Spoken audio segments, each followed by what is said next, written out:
Hey, what's up? It's my Yang from Mix in the Dark. I just wanted to give a quick introduction to my series called Residents of 508. I used to live in a house with the address numbers 508, hence the name Residents of 508. But don't worry, we still own it. And so if you're concerned that you may stumble across a haunted 508 house, I'm here to tell you, don't be. Anyway, this house is special. It was built in 1923 and purchased by my grandma in 1993. And the house has been passed down 4 generations now. So my grandma owned it. She passed it down to my dad, who passed it to my oldest sister. And right now her 3 sons, my nephews, live in that house. My siblings and I have basically lived there our entire childhood. So we have many stories. Anyway, living in that house, I feel like I've never felt frightened to the point of fleeing away. So I don't know if it's considered an actual haunted house, like actual spirits reside there. However, there have been many stories around the paranormal from each generation that makes it hard to think that it is not potentially haunted. There are 3 stories in this series. The first story happened while my grandma still owned the house and was still alive. It is from my personal perspective. I wish that she was here to tell it from hers, but I will try my best.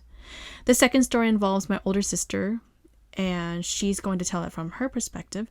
And lastly, the third story is from my nephew. This is the most current story, and it is told from his perspective. Please enjoy Residents of 508.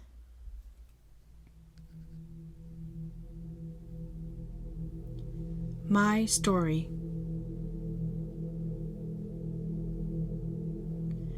I lived in a house with my grandma, my parents, and 8 other siblings. The house was always loud and in complete chaos, but somehow we all managed. I remember just starting 3rd grade at the time. I shared a room with my grandma and little sister. My little sister and I were in bunk beds next to my grandma's medical bed. I slept on the top bunk and my little sister on the bottom. We all became roommates just that fall, actually, because I felt my grandma needed company. My grandma couldn't walk anymore. She broke her hip bone while falling outside a few years ago. She barely talks nowadays. My dad always gave my siblings and I the chore of feeding her rice porridge and chicken tofu broth. I never liked feeding my grandma because she ate slowly and didn't speak so much, so pretty much the whole meal was a big ball of silence. One particular evening, it was my turn to feed her. I noticed her eyes slowly looked up, then moved to the right, and then to the left. She then said, "Nei shara dola, romxia," meaning, "You're all here to visit? I'm so happy." The hairs on the back of my neck stood as I looked up to an empty room. So I said to her, "Who are you talking about, Grandma?" She looked at me and said, "Nai, lo shou done," meaning, "They're standing over there." I continued feeding her, telling myself that my grandma is probably just getting old and her mind is not all there. I finished feeding her, wiped her face clean, turned on a movie for her to watch, and snuck out of the room. That night, something in me felt uncomfortable in our room. I leaned over my bunk. Not wanting to sound like I was scared, I whispered to my little sister, "Hey, do you want to come sleep up here with me? I know you wanted the top bunk. Now's your chance." She yawned, "No, I'm fine here," and went back to sleep. I'm not sure how long I laid in my bed, looking up at the ceiling. Suddenly, I heard my grandma adjusting herself in bed. "Nai, lunda lo kunyelo," The airplane is on fire, she said. I listened again. Lunda lo kunyele onai, she said again. I didn't say anything, pretending that I was still asleep. Ning bong le onai. People are falling, she said. I ignored her.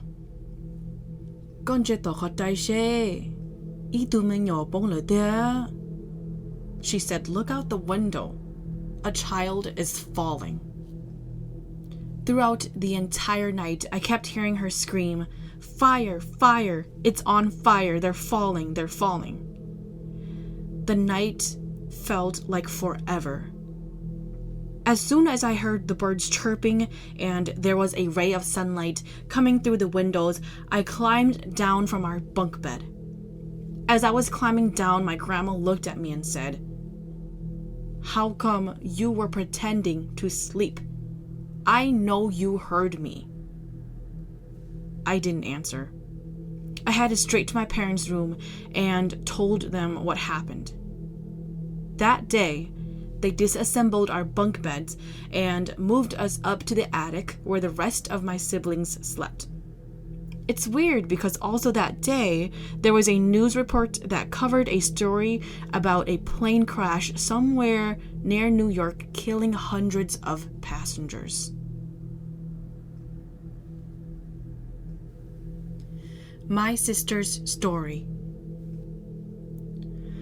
My story is short.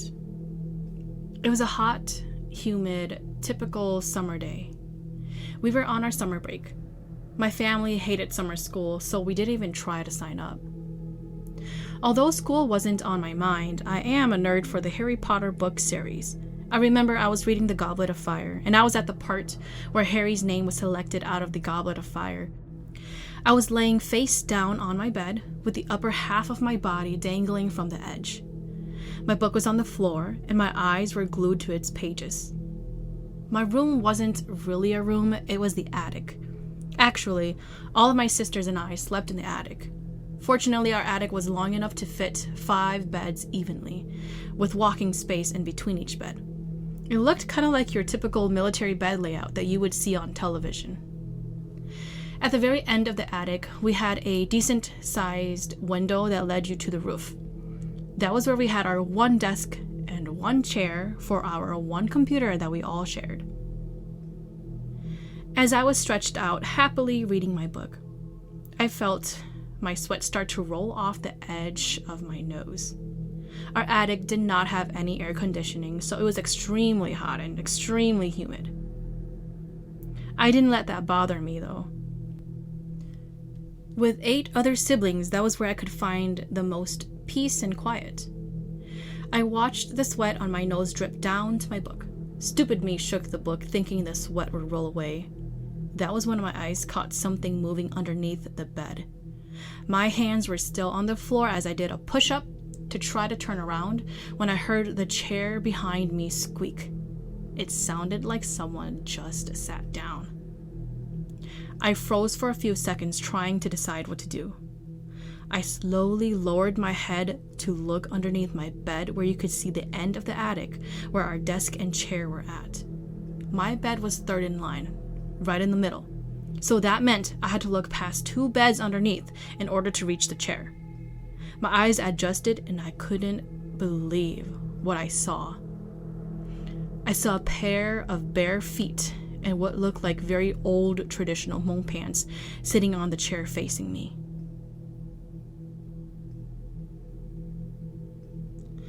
My nephew's story. I'm not really the type of person who would be curiously interested in the supernatural and paranormal details in life, but this one event changed it all.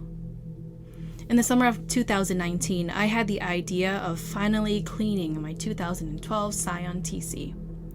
It was slow, but it was quite reliable and drove with no problems. I was fortunate to be blessed with the company of my girlfriend, as she is also an auto enthusiast. Now, something relevant to note is that this took place in my garage, which is a 2-car garage. My car filled one side, and the other half was filled with stacks of paper. These paper were no regular paper. According to my grandma and mother, they were paper for the spirit of the dead to come and take before leaving. Of course, being the skeptic that I am, I had completely let that fact pass my mind. One day, my girlfriend and I went to the garage to clean my car.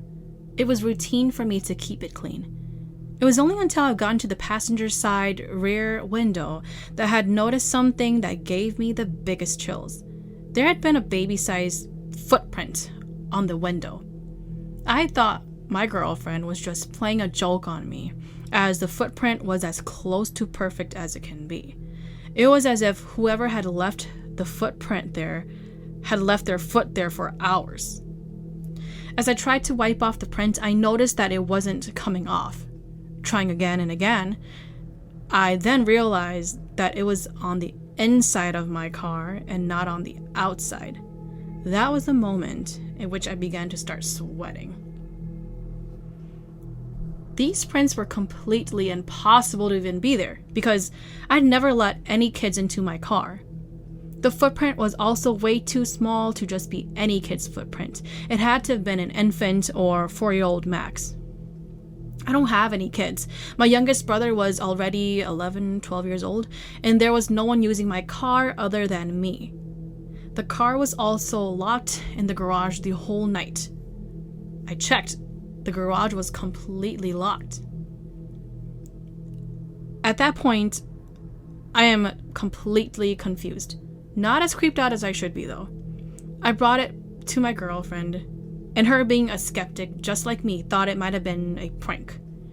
But there is just no way that someone could have made that footprint so perfectly and have it last overnight. At this point, I had to bring it up to my mother and my grandma. My girlfriend also informed her grandmother. I wasn't there when my mother had gotten a shaman lady to wipe it off, so I also never knew the whole story or gotten an explanation. I've always wondered if it had to do with the ghost paper that my grandma had put in the garage the night before. It just never bothered me again.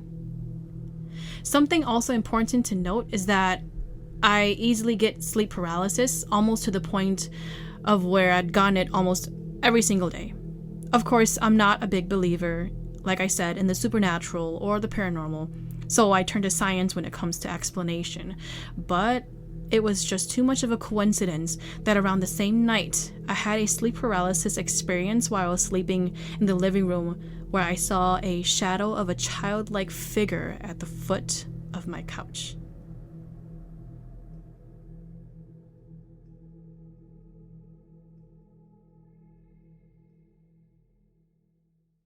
I hope you enjoyed those 3 short stories from my family. If you like what you heard, please like, subscribe, rate, or send me a message. If you have a scary story that you are dying to share, you can connect with me at mixinthedark@gmail.com.